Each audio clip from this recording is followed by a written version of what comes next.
so that we can see you. Right. Fabulous. How are you doing today, ladies? Oh, you're on mute. Good. You're on mute. Well, thanks. We are taking on quite a tough topic today, aren't we? Very necessary, though. Yeah. Very necessary. So without further ado, what I would like to do is to introduce you to our panel here. So on my left, I've got Sanisha Packirisamy. She's an economist, but she's also a columnist for Financial Times. And then we've got Bronwyn Williams. She serves on the Conscious Leaders Advisory Board, as I'm sure you've seen. She's also a futurist. She is a partner at Flux Trends. And she's a podcaster, and she's an author, and I can't think of, there's so many things that she's doing, and she's involved with United Nations, and gosh knows, I don't know where she finds time in her day.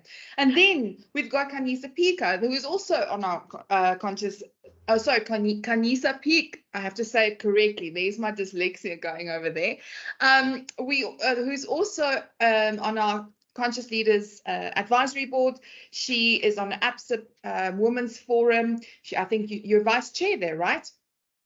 Correct, yes. And then also an economist at one of the big banks and VP of Risk, which is also a very big task, the dragons that you need to slay in the day.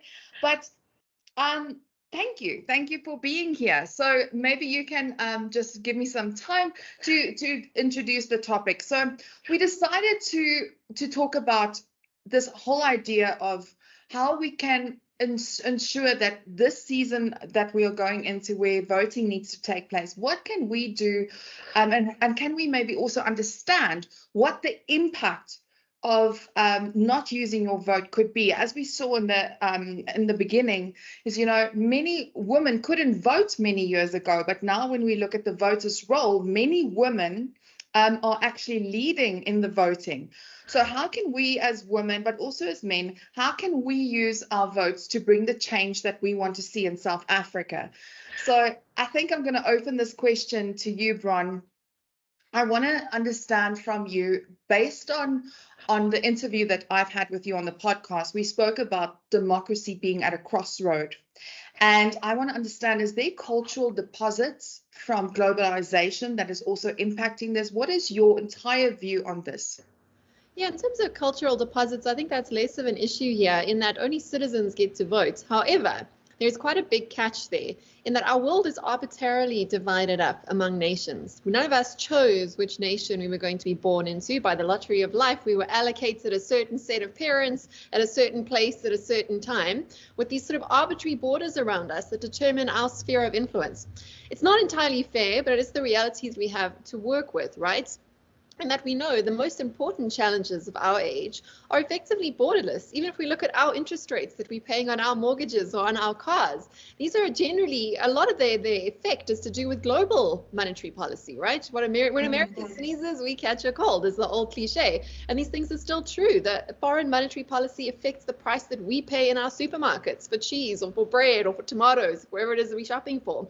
Likewise, whatever China does, whatever Russia does, whatever the EU does in terms of burning coal or not burning coal, it has an impact on our planet, it has an impact on our climate, it has an impact on our weather, whether we run out of water in Cape Town or Johannesburg or not.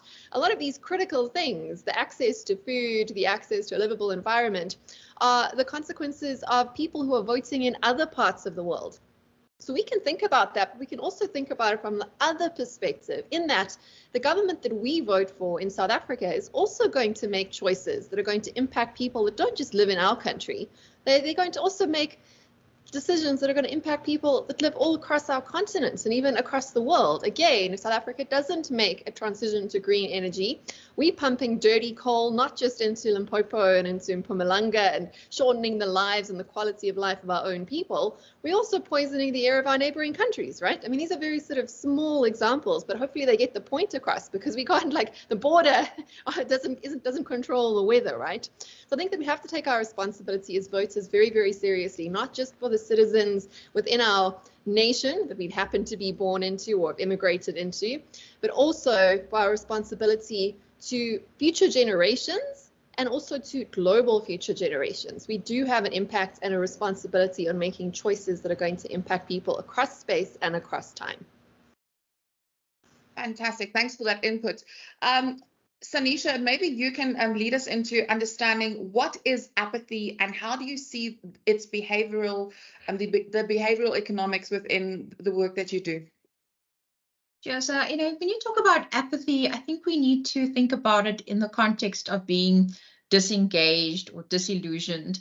It effectively is a disconnection with yourself and your living reality. And I think it's playing out in a number of aspects globally and locally. One of these aspects could be, for example, in the workforce. So just after the global COVID-19 pandemic, people started to talk about this term called quiet quitting, which is effectively almost a disengagement in the workplace with employers and employees. And what happens there is employees don't want to give all of their time to workplaces anymore. They're trying to find this work-life balance. They're effectively becoming a bit disengaged in their work environment. And so by doing that, they effectively not giving their best. Productivity levels and efficiency levels do drop. They are, however, doing the bare minimum so they don't get fired, but there is this sense of quiet quitting. And so that's one aspect where you can see, a loss of productivity coming from an increase in apathy. We can also see things like in global situations with global issues coming about. And it's unfortunately not a nice example because of the way it's panned out. But if we look at war in the world today, I think it was the Time magazine that said, we're not experiencing a world war right now, but we are experiencing war in the world. And so if you look at what happened with Gaza and Israel, if we look at what has happened with Russia, Ukraine, more than 2 years into that, if we look at the war in Sudan, political issues in Myanmar, but it almost seems as though global citizens are almost sitting on the sidelines and not really getting actively engaged in that. I think you could also find apathy coming through in the likes of cultural promotion. So I think, in certain spheres of the environment, we're finding that people are not really giving full support in order to promote cultural diversity. And so you're not really seeing people supporting different ideologies, different opinions, different groupings, and effectively different institutions supporting that cultural preservation coming through. And then lastly, what I think we'll probably spend quite a lot of time talking about in the session today is around political apathy. And that's essentially citizens taking a bit of a backseat and not becoming engaged in the political and economic discourse of the country. And of course, that has a direct impact on all of its citizens. However, there is almost this fatigue around the political discourse, and that has led to political apathy in a sense. And Khanyisa, what is your take on that? Also, Sanisha made quite a very valid point. I do think that, apathy, people get to a point where they lose that engagement. If you think about where we were in 1994, there was that euphoria of a change in a system. There were uncertainties even in those days. But when you think about how corruption has filtrated through the economy, how lack of service delivery has impacted many regions, particularly in the municipalities. You'll remember that there was an influx of immigration that happened where people left their provinces to come to the more urban areas. And now after COVID, we saw that people were now returning back because to their rural areas or the places of birth, because there were no longer those golden opportunities that you would get. And I think, this is not something that happens overnight. Apathy doesn't occur just because it's these elections. I think it has been a build up of all the negatives that have been happening with our leadership in terms of the political stance of the country, or the political leaders rather of our country, and all the allegations of state capture influencing that.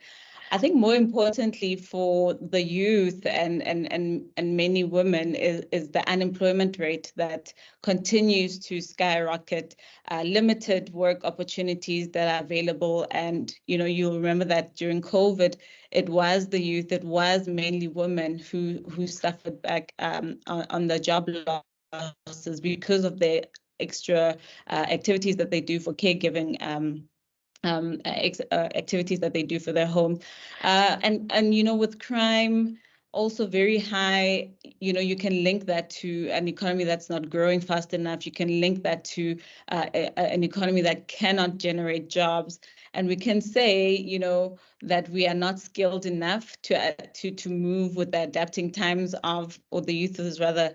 There's a skills gap that's occurring in our country, and we cannot catch up with the fast changing world, making it even more sustained or protracted where we are. But I do get a sense that, there are few South Africans who, I think the Ipsos survey showed that, 7 out of 10 South Africans still believe in voting as a measure of getting their democracy showed, although they do not believe in that the democracy is actually working. So perhaps that also challenges us to say, if democracy isn't working the way we expected it to work since the 1994 elections and the subsequent ones, perhaps this is the time to change that and try something new. Bron, if I might ask you, if you can perhaps shine a light for us on what is the manifestations of apathy and what causes it specifically? Yeah, so I think it's important to note the difference between apathy and laziness, the difference between apathy and drawing borders and boundaries, right? So you can go back to what Sanisha was saying earlier around the lazy jobs or the minimum effort Mondays, the lazy girl jobs, all of that sort of thing. That conversation is a complicated one, especially in the context of apathy, because there's also almost a bit of activism that's going on there. This is a hard stance in terms of my boundaries between my work life and my home life, or my time and the time that belongs to my employer. So that's a sort of nuance there. But however, apathy comes in when during the time that you're actually on the clock being paid, you're not putting your full effort into your job. You're not fully engaged. You're not taking control of your own destiny. You're not putting your best in to get your best out and to get meaning out of your day-to-day life. So the work-life conversation is a nice way to sort of crack it open, but it isn't the full thing. Because apathy, unlike laziness, is almost a sense that whatever I do, it doesn't matter. It's not just that I'm not doing anything. It's like there's no point in me doing it. It can almost be compared to depression. If everyone has ever been so unfortunate as to experience depression, it's where you have the sense that nothing you do can get better. It's almost like a numbness, right, that comes over you. And I think that it has been prevalent in South Africa until this point, especially since we've had a democracy in name, but a democracy dominated by a one-party system. Effectively, right? Although you could vote for anyone, everyone kind of knew when election seasons rolled out who was going to win. So it was kind of the sense that even if I do vote, there's going to be so many more people that are going to vote the other direction. It's a drop in the bucket. It's a performance art. It's not actually going to get me anything. Very similar to trying to apply for a job when you're a graduate that has just a matric or doesn't have any qualification. You know that 1 in 3 South Africans don't have a job. You're like, I could go apply for this job, but I know I'm not going to get it. It feels like there's no point in even trying because it feels like the outcome is rigged against you. It feels like the outcome isn't influenced by your actions, right? And that's why your title for this thing was The Hope Stealers, right? The sense of apathy is a sense of having your hope stolen. It's having a sense of your agency and your free will being diminished to the point that your contribution is diluted to such a level that you don't actually have an influence in the outcome of your own life, of your own society. That's quite a paralyzing effect. And unfortunately, for many young people in South Africa, this has been the reality for most of their lives. They were promised a whole lot of things, but it was a false promise because it was a promise that they were unable to attain through their own initiative. And once you've tried enough times and you've been pushed back through a system that's so much bigger than you, you kind of give up on trying. And that's where we are with apathy, and that's why it's such a dangerous space to be in. However, I do want to also say that we mustn't get stuck on the negative only. I think that it's really important also to note that suddenly, actually within the last couple of weeks, your vote matters a whole lot more, and your vote could actually tip what happens in South Africa, because our political situation has shifted almost overnight with the advent of the MK party, which suddenly means that maybe the DA won't be the de facto opposition party, that suddenly the ANC's majority is small and not large. Suddenly there are horses in the race, and that means that your vote could tip the scales in terms of which coalition gets formed post-election, because there are now options on the table. There's not just one future. There never was. That was always the lie. And talk about that. But suddenly that lie cannot hold up to scrutiny, right? And I do want to talk about that lie, because that was a lie. When we told the stories as a nation to each other that the outcome of the elections was determined, that the biggest party was so big, it doesn't matter who you vote for, your future is set, we kind of stole that future, that choice from young people and from young voters, because we do tend to believe the stories that we told by our societies, by our parents, by our elders.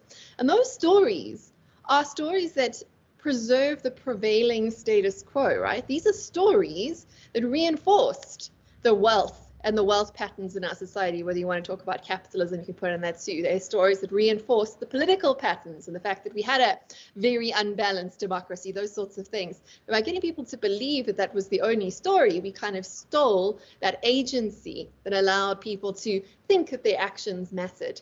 And I think it's really exciting that COVID kind of took that story away in terms of a lot of our dynamics with the workplace, forced us to sort of look behind the curtain and see how some of the stories we had told ourselves and believed weren't actually true. And I think it's really exciting that having a bit more dynamism on our political menu and a bit more uncertainty actually increases our agency and is a huge lever to reverse patterns of apathy that we've become accustomed to. We must always remember that apathy favors the status quo. It favors the richest, it favors the most powerful, right? And that's a story that I'd like to tell to any young person.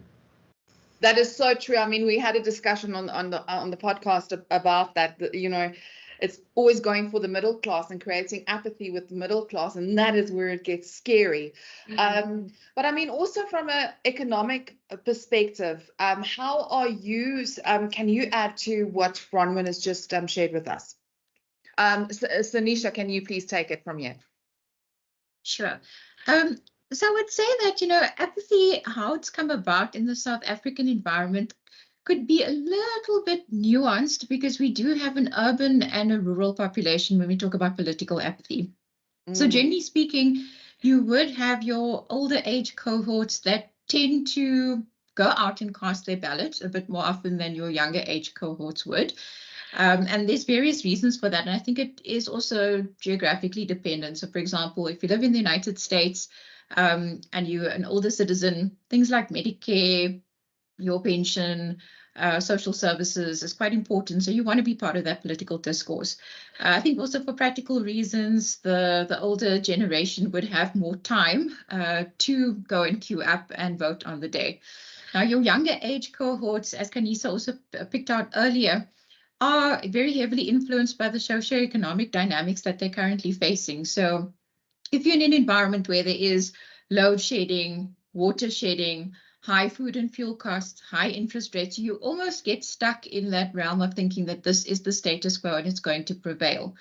And in that kind of environment, I think apathy then starts to set in.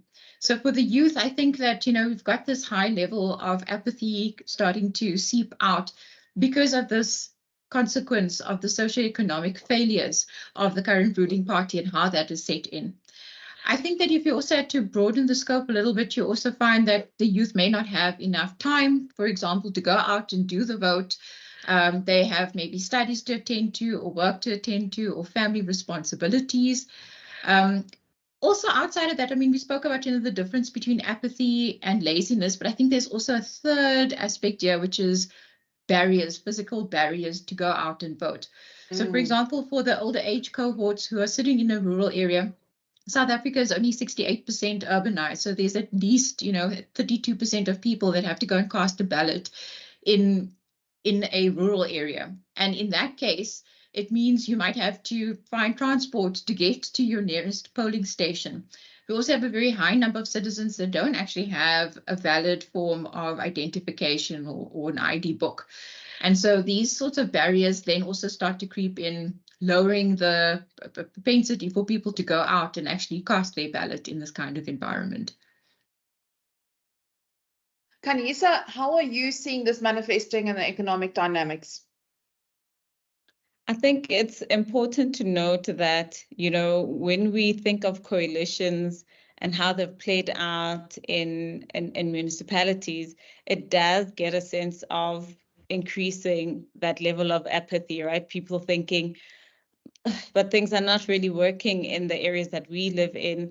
It doesn't seem like we have political maturity in this country. So then they would then decide, perhaps not to vote. But I would urge that, if you engage with what the political parties are offering and you understand what the country needs, there is going to be, I think, a level of having to some level of giving from our political parties, because those things are not going away. Reforms need to be implemented. So I know that on the 29th, when we vote, it doesn't mean the government will be formed immediately. Perhaps even 5 days after that, we'll know immediately who the parties are that can be our government. But then it takes a few weeks or so to actually form a government. So there are things that I feel, if we are active citizens, we would know. For example, all of the parties have been, sharing their manifestos, whether through live shows, or they've been doing it on radio. Even some educational institutions have been hosting. I think I attended some at Gibbs. I think Bloomberg was also running a breakfast a session or series with some of these political parties. And that is an opportunity for citizens who feel uncertain of who to vote for or how to lay out their vote, to actually engage and ask those questions to these political parties leaders directly, to say, these are the things that we're worried about. Your manifesto perhaps addresses these issues. What about the others that perhaps you feel strongly? And I think that's the beauty of democracy, that we have that ability and liberty to actually engage at that level. So I do get a sense that, our policies that will drive growth, those should be sustained, even with a coalited national government. Where we as citizens would need to, I suppose, stand up is to take action in terms of holding those leaders accountable. And by not voting or by not participating in these kinds of series or interactions, or if government gazettes something and we don't participate in it, we're literally saying, we've given you the power, you do as you please, even though we're not happy. And that's the beauty of how South Africa has been, really. Having the opposition party also helps, us be aware of things that are working, things that are not working, so that we can actually, as citizens, follow up.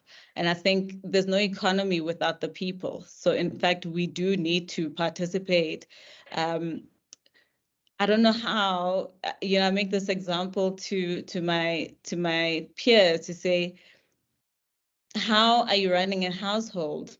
Because if you don't understand what's happening in your house, you can't necessarily say you need to have, say, maybe curtains or certain foods. Or you need to be engaged. You need to understand what you have and what you don't have, so that you can at least get the ability to access the things that you don't have. Community, I think, requires that we hold each other accountable. I don't know how many of my friends have literally SMS to say, have you registered, during the registration process.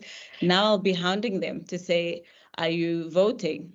Are you on the queue? Send me a picture.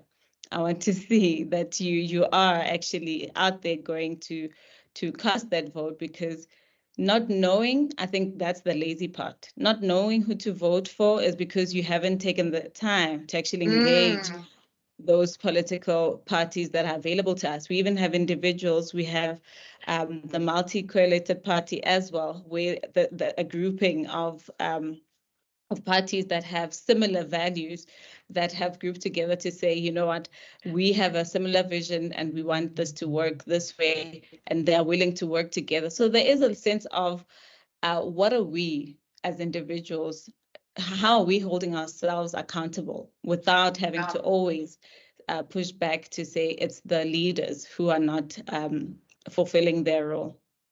I love that. So I always know how to connect the dots when I talk about marketing, right? Because there's always the connection, as within, so without.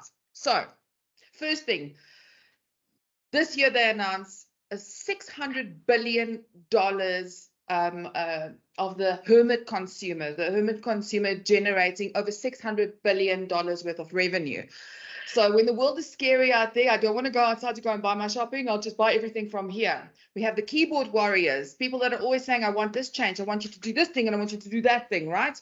Then if you think about it, I interviewed Dr. Melanie van Rooy. She's the CMO of Clicks, and we started talking about ethical beauty. And she says to me, you know, Body Shop, what we had to do was we did all of our research. Everybody said they wanted ethical beauty. We then asked them what they wanted, how they wanted it. We spent a fortune getting the product in store. And then when they got it in store, nobody was buying it. And then they said, bring the smell back in the product. And the product doesn't have a smell, but it's the smell that's bad for you. It's all the things that doesn't smell good, right? So there's a disconnect for me, because I feel like there's a lot of, yes, I want this and I want that, but when it comes to taking action, it's a different story. There was, I think it was last week, there was I think it was Harvard Business Review that mentioned that people are not reading beyond the headline. So in a time of misinformation, now you just see a headline and you're just assuming you are interpreting that whole headline as gospel as to how you're going to vote.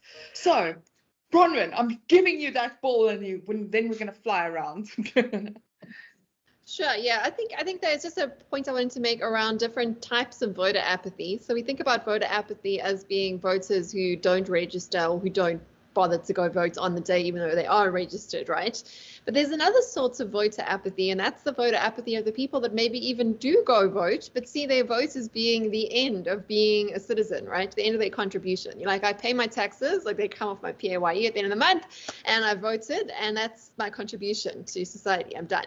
And that's also inaccurate, because the whole idea of democracy, I think we've discussed this before, is that it's supposed to be governance by the people, for the people. And that implies you actually have to contribute to society. So my business partner just wrote an article in the Business Day a couple of weeks ago now, talking about exactly this, active citizenship. And if you're seeing a problem, you've got to fix it, especially problems that can be solved by individuals that would be very expensive for governments to solve. Things like making sure your neighborhood pavements are looking good, right? A small act, but it's a big act. Cutting down the grass makes your whole neighborhood safer. It means less crime. It means there's more eyes on the street. It means your neighbor's property value goes up. All those sorts of things. The really simple sort of acts of actually being a citizen within a society, rather than just being like an isolated individual. And I think that that's actually the root of so much of our apathy in society, is our ideas of extreme individualism that atomize us from society and see us as being clients of the state rather than participants and citizens within a country, right? Because if you are a client, you have every right to sit back and complain when the lights don't work and to point fingers at the people you're paying to do a job. But you've got to also kind of understand that it's not as simple as that. We have delegated leaders to help work for us and with us, but we haven't given away our responsibility to act, right? So that's perhaps a slightly more preachy way to look at the whole apathy question, and also to put the ball very firmly back into the hands of people who are often most quick to point to young people and say, they're the problems, they don't bother to register, they're not voting, they're not participating. But quite often, those are the very same people that aren't voting are participating in different ways. Even if they're misguided about the efficacy of their vote, and we must change those narratives and those conversations we're speaking about, they might be doing other things outside of the system. They might be joining student protests, for example. They might be setting up citizen movements, and all of these things are also part of a vibrant society and are antithetical to apathy and should really be celebrated, right? The more we can do with each other and for each other, I think is a is a great antidote to apathy, to nihilism, to non-participation. And it starts with seeing your role in society as being not a non-playable character, as they say, as being an actual playable character, you know, joining the great massive multiplayer game of life, right? Ooh, yeah, no, we need some protective equipment for us. Well, I'm not going to say the whole sentence, oh, Marilies. Do you remember, oh, Marilies? Yeah, no, like I'm spinning into a pole over there. But I mean, if I just want to ask you, Sanisha, we're talking a lot about apathy and we're talking a lot about leadership. Bronwyn, I know that you had a paper that you wrote about this leadership vacuum. And how are we supposed to vote strategically, knowing that we don't have the leaders that we require or that we are necessarily happy with? Although there is hope, I'm not saying there's not, but there might be a sense of loyalty to certain parties, and now hope and apathy is like a gray line, and you don't know where to go. What is your opinion on that, and how do you take action and strategically? I think it all boils down to those misconceptions again. So, for example, why should I cast my ballot? It's not going to matter in the end anyway.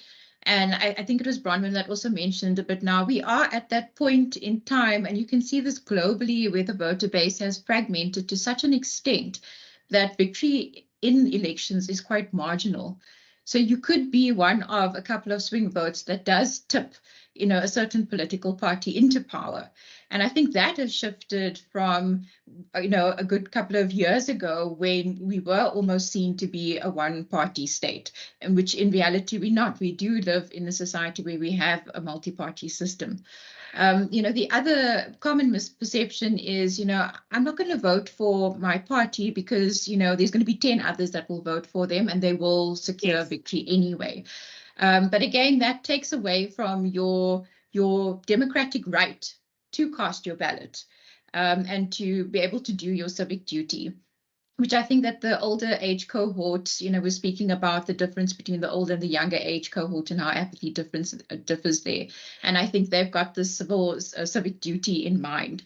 So I think it really boils down to that. The third aspect, which is what you mentioned, is that sometimes all political parties get painted with the same brush. We can't trust any of them. They are all corrupt.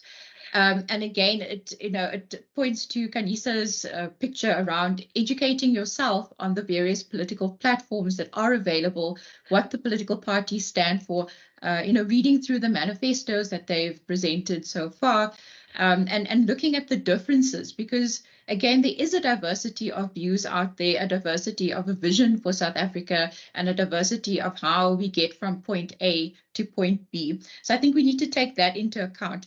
I really like what Bronwyn said about activism. It's almost like a grassroots activism, you know, fixing the pavement outside your house. It doesn't necessarily have to be done on a national level. And I think community-based activism is the best way to approach it, because you living in your community know what the society in that community is facing. You know the trials and tribulations, and you know what needs to be fixed in that particular area. I think it's very difficult for any specific individual to fix things on a national scale, but it's much easier to do that from a community-based approach. And I think it's very important that we do exercise our, democratic vote, because if we don't, we do risk this, phenomenon of democratic backsliding. So we see that in Africa, we've actually only got 8 countries that are, presumably free and fair. We've got free and fair elections playing out. And I think that in that kind of environment where the world is moving towards more strongmen leadership or autocracies or populism, we do risk an environment that could potentially lead us to a higher inflationary outcome. Because in that kind of world where you have more populist leaders and more protectionism, we find that more trade barriers come up. It's not so easy to see the global supply of traded goods and services in that kind of environment. So that pushes up prices. It can also depress growth in that environment. With a strongman leader in place, you've got to make sure that your citizens are happy almost at any cost. So you could lend yourself to higher debt levels, leading to more free rein on the fiscal situation. I think in that environment, there's less transparency, there's fewer checks and balances in place.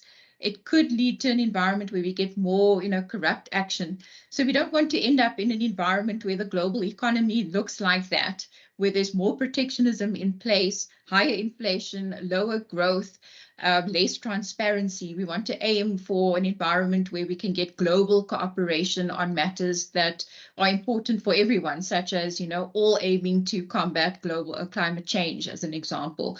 And I think that, to promote the Sustainable Development Goals, as an example again here, we want to see more global cooperation taking place, rather than countries, putting up those barriers that we spoke about earlier and those borders, which can very well happen in an environment where there's this democratic backsliding. That's very, very good input. Thank you so much, Sanisha. Khanyisa, oh, your name sounds so similar. Khanyisa, I like it. Okay, the one thing I just want to ask, digital divide is a big challenge that we have in South Africa, especially as you mentioned early on, Sanisha, with the urbanization, how many people actually don't have access to all of the fancy online smartphones and actually accessing information. There's also a risk that people are, how can I put this in a fair way? But there's also a chance that politicians are going on the ground and giving misinformation on the ground, because I have heard of some of these instances where it's like you can't access your SASSA grants if you don't vote for us. If we give you this thing, if we give you blankets, we give you this. What other ways can we look at educating people on the ground, and how can this conversation maybe happen in a different way? Is there maybe a clever way how we can distribute hope?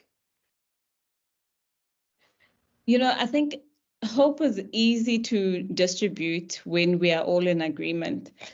When I think about how my 92-year-old grandmother is still firm at saying she will vote no matter what, if she's alive in May, she is going there.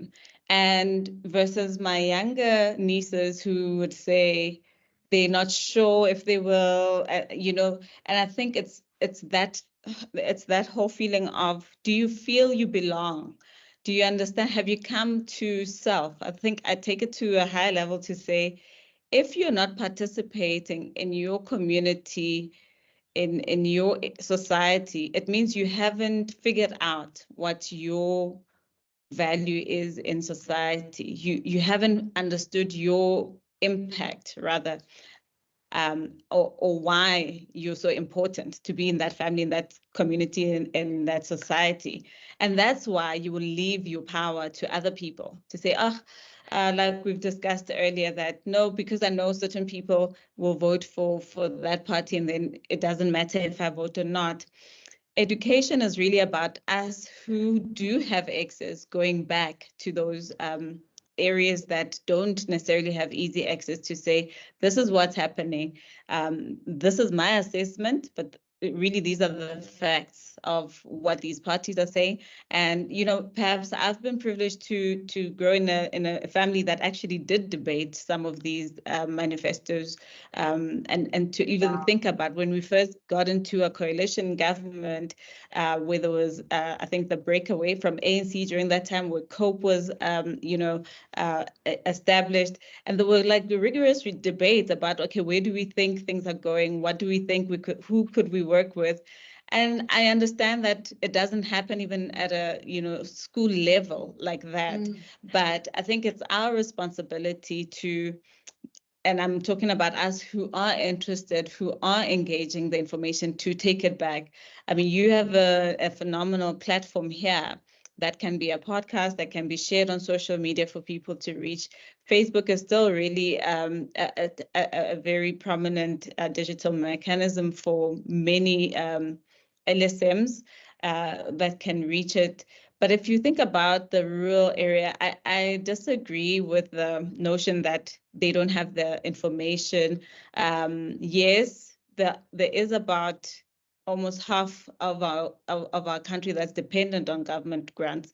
And as soon as statements like that are made, it does make people nervous. But I think it's because we've also lost the sense of being, right, of our part that we take. And I love Dean Alfagi's creed, where he says, I do not choose to be a common man. And I think we've come a long way with the kind of, politics that we've had in our country, where people are really despondent because of their surroundings, right?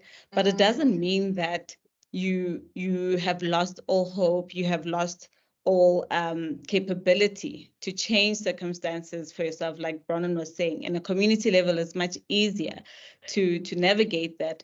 And I wonder if maybe that's the reason that, when you feel despondent, you really don't have a community to connect with, because then you will be dependent on the state. And unfortunately, that's not a nice place to be, because I always say, whatever happens, rather not be. The economic system, the capitalism system is designed in such a way that there will be people at the bottom. So it is my choice as a citizen to choose where I want to be, and the bottom is not an option. So, and that takes courage, that takes effort, and engaging. Unfortunately, countries are not built by individuals. It's a community effort. It's people who live in there. So if you think your vote won't count, it means you don't believe in the community system. You don't believe with the people that you live with, or in the societies that you are in. And I mean, I don't know, like I really get upset when people don't participate. Like in my mind, where do you think you live? And Bronwyn made such an important point. People are voting in their own countries for things to work. So if we're going to emigrate and leave our country, we're going to places that work because people actually have made their voices count for things to actually work. Do you get what I mean? So who's going to fix our problems if we're not taking it up? So okay, pardon my premenopausal fluctuation. Oh, we're all in that boat. Well, not all. I mean, I'm in that boat. I'm singing along and waving my way through. But listen, we got a question from Rahima Valley. I'm going to hand it over to Bronwyn, and then we can all talk about it. But I also, if I may ask, when we do this, I would like to take this now as a conclusion that we can talk about the hope aspect based on this question as well, because I really feel that we have so much to look forward to. It's a matter of hope cannot exist if there's no action. Action is so important, but I do believe that there's a lot of things to look forward to in our country. We live in a beautiful country, and one thing we've seen with sport is how we can unite. So why can't we unite by voting, even if we're voting for different parties that we're normally not loyal to, just because we're strategically trying to make sure that they are kept accountable, based on their manifestos. Okay, so this is Reema. Good afternoon to all. As a question for the panel, what are your thoughts around most people having a sense that there isn't a political party worthy of a vote, or a party that could be trusted to truly carry out the needs of citizens and actually making a positive change, making it difficult to vote? To your thing, Khanyisa. No one denies that is hard, right? But still, you've got to choose the best option on the menu that you've been given, or you've got to take more responsibility and start something of yourself. Run for local office. If you don't like anything on the menu, you got to cook something yourself. I mean, you know this. Most of us are women here on the call, and most of us, generally, thanks to society, are in charge of making most of the menu decisions. If you don't like anything on Uber Eats, you got to cook something yourself, right? You don't want to hear that, but that's the choice. The other thing to note is that much like the sort of the economic concepts of like comparative advantage, that's what you're going to choose. You're going to choose the one that's going to give you the greatest comparative advantage. And it's actually quite a cute app. Like it's almost works like Tinder. It's called YouGov. It's based on South Africa and matching South African political parties to your values, right? So it's not going to be perfect, just like on Tinder. And there's no man that's going to be absolutely perfect. But there's some that have like absolute deal breakers and red flags, and other ones that you can work with. And if you're voting, then you can work with them to work better next time. That's the way we've got to look at it. The other way to look at it is that even if there's nothing particularly appetizing on that menu, and you don't have the energy to cook your own meal and to add something to the flavor over there, you've got to also realize that the problem with you not voting because there's nothing that actually is something that speaks to you is that you might end up with the worst thing on the menu then, right?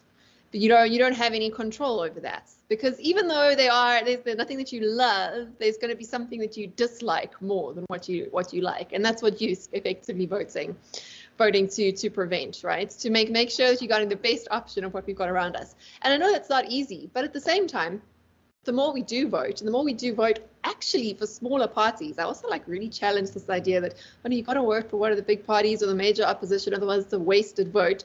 Well, but if you think of it that way, then those big parties are going to remain big parties forever, right? And that's exactly what they want you to think, which comes back to the whole sort of opening apathy here and challenging those stories that limit our ability to use our agency fully for ourselves, right? And agency is one of those things that the more you use it, the more you get. Like what they say, unto whom much is given, much is expected. And also those Matthew effects take place. The less you use your agency, the less choice you have next time around. Because maybe that smaller party that was the best of the worst chances doesn't make it onto the next ballot because nobody even took a chance on them, right? So we limit our choices by not choosing, even when our options are limited. But the more we choose, the more options that have spread out in front of us. So that's the way we have to look at it in those sort of branching effects. That although it feels so frustrating, sooner or later we get change. And this year we do have change. As I said, this is the first time in our democracy that the small parties are going to determine the future of this country. There is going to be some sort of a coalition, and we have a huge influence as to what sort of a coalition we're going to get, right? That's those numbers. Suddenly it's so much more, there's so much more at stake, and there's also so many more different ways the coins can fall. You got to take that chance. Sanisha, anything that you'd like to add to that? Well, we do live in this multi-state, multi-party state, which means that there is a diversity of opinions out there. There is a diversity of views. I think there's also a diversity on what kind of vision we have for South Africa in the future and how we're going to get there.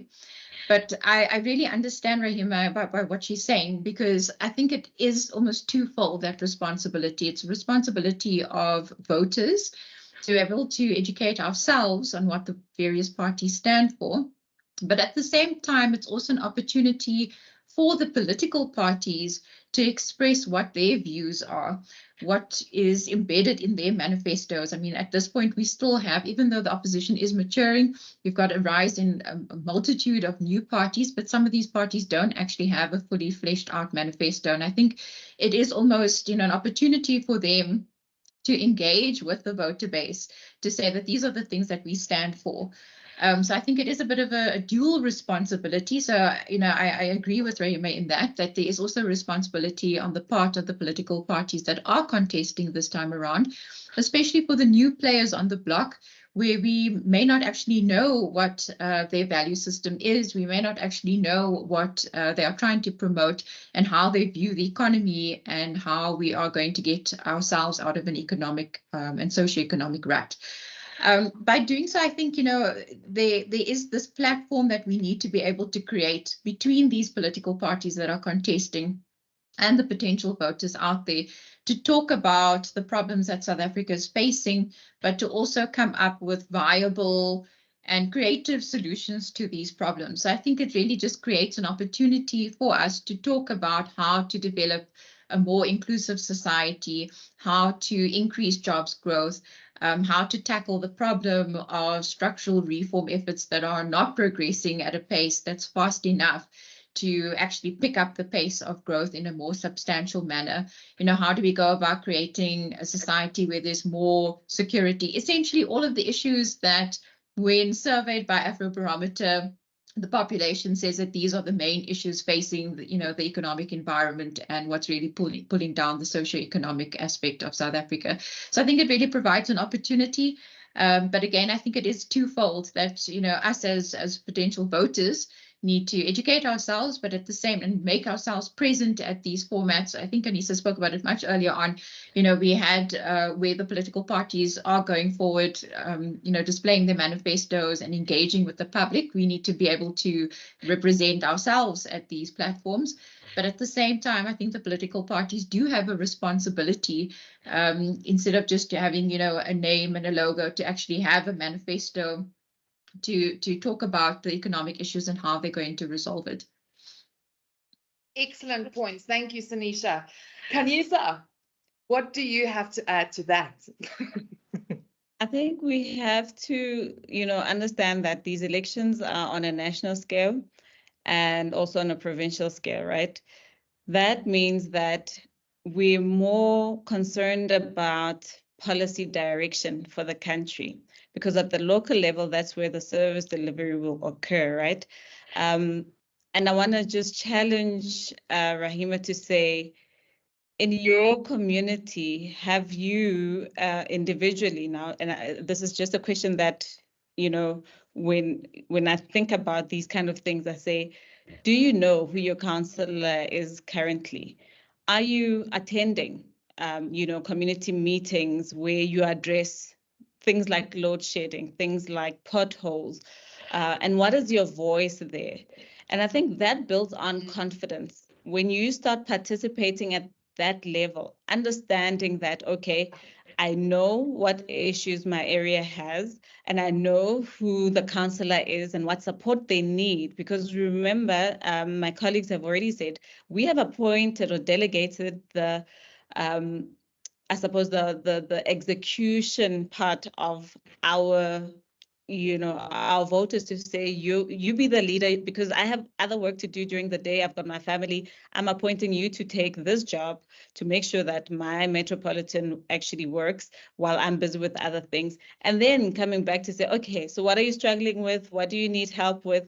It's a community thing. So I would challenge us here on the call to say, are we aware that once that national policy direction is given and the provincial allocations have been given, do we know who in our will take that mandate? Do we know who is next to us is going to, if there's any protests that are happening in your area, are you one of those people that are like, ooh, avoid this area, don't go there, and you don't even know what the protest is about? So I think, it's nice to be aware of what's happening around you, but it's even better to be engaged. I'm not saying be the campaigner or start the campaigns, but what I'm saying is start participating, and you'll realize that you start meeting these different political leaders and you start understanding them at a personal level and and what that helps is to translate their manifestos as well with what they do. So you can already see if they're actually aligned with what they say they stand for and the actions that they do. And it makes it easier for you to kind of have a voice to say, okay, in fact, I think Sanisha and Bronwyn can work nicely together, even though they have different areas, but they all want growth for South Africa. So I like that. And then, just narrow it down for yourself by just being active. I absolutely love it. And, each one of you have given so much valuable insights today. And, actually, as I'm sitting here, I'm thinking differently about how I need to vote. But very importantly, what I'm taking away from today is the following. Your vote matters. Vote strategically. Also, it's okay to vote for small parties because unique coalitions don't underestimate the power of smaller parties. What I'm also learning from this is debate manifestos with your family. I love that. That is such an incredible idea. Like, hello, I love that because, we're all told not to talk about politics, money, and all of those things in social circles. I think it's exactly the time. I think we need to change that old narrative. And then Tinder your party. Swipe right or left and just make sure. I love that. What is it? Could you put it in the chat for us? I love it. Find your there, sure. I love that. And I think that also participating in your community. I mean, if I just look at what's happening, we have meetings all the time where we have to go, and they really try and help us, over a month period of time that we can actually all make it in the evening. All our time slots works to go and sit in these meetings. And it's so important to participate in order for you to bring that change you want to see. And I just think that all of this is so, so incredible. Any last points that you want to add? Maybe I can just add, I think we need to be proud that South Africa is still a constitutional and parliamentary democracy. When we look at other countries that we would consider to be our peers, like the so-called BRICS nations, and we look at, the freedom in those countries, they rank far lower than South Africa does. And I think that we need to play our roles as citizens in order to uphold that. Love it. Anything else? Yeah, I think one last point, and that is that voting isn't only limited to the political realm, it's also extends to our economic choices. We vote with how we spend our money, and we vote with how we spend our attention. That's something that I sort of reiterate quite a lot, and a lot of the conversation, especially Sanisha was picking up on earlier, was around the importance of voting for governments that are like economically open, that are open for growth. And if anyone is interested in that, there's a wonderful woman called Perth Toll. She's based in the US, but she comes from Asia originally, and she's got this amazing fund called the Freedom Fund that essentially chooses which countries to invest in. It's like an EFT or exchange traded fund based on their freedom weighting. So she looks at how open their governments are, how democratic they are, and she does quite well. So, like talk about sort of ethical investing and investing in the future you want. It's really interesting to compare that to the voting for the governments that you want, because your government could end up on her list or not, right? Future that you want there. So just think about voting and participation beyond just going to the polls. It really is about the sum total of the choices that we make, because that's what the future is. The future is the sum total of the choices that we all make together. That's what we end up getting. So true. Collective. Khanyisa, I'm going to let you give your last points and then I'll close it off. Thank you. I think I just want to reiterate the point that let's all be active citizens. Let's all be interested, invest in our country. And there's no better poem that I've learned over my life that I think talks to this point. It's by Dean Alfangena. Just allow me to read it. It's really quick. I do not choose to be a common man. It is my right to be uncommon if I can. I seek opportunity, not security. I do not wish to be a kept citizen, humbled and dulled by having the government look after me. I want to take the calculated risk, to dream and to build, to fail and to succeed. I refuse to barter incentive for a door. I prefer the challenges of life to the guaranteed existence, the thrill of fulfillment to the stale calm of utopia. I will not trade freedom for beneficence, nor my dignity for a handout. I will never cower before any master, nor bend to any threat. It is my heritage to stand erect, proud and unafraid, to think and act for myself, to enjoy the benefit of my creation, and to face the world boldly and say, this I have done. Go out there and cast your vote. This is beautiful. Thank you so much for sharing that. Oh my word, that was beautiful. Ladies, I want to send all my love and light to you. And I just want to say thank you so much for engaging in this conversation. I was a bit nervous because it is an uncomfortable conversation. I'm always uncomfortable when it comes to politics, but I'm trying to be bold this year. And I want to say thank you for all the valuable input. I've learned so much, and I also feel empowered. I really feel empowered today. And I just want to thank you for your time, especially before the Easter weekend. Enjoy your Easter weekend. To our audiences, enjoy, have fun, and have wine, read books, do whatever you need to do. Just have fun. Meditate. All right, everybody, sending you lots of love. Thank you so much. Bye. Bye. Bye. Thank you.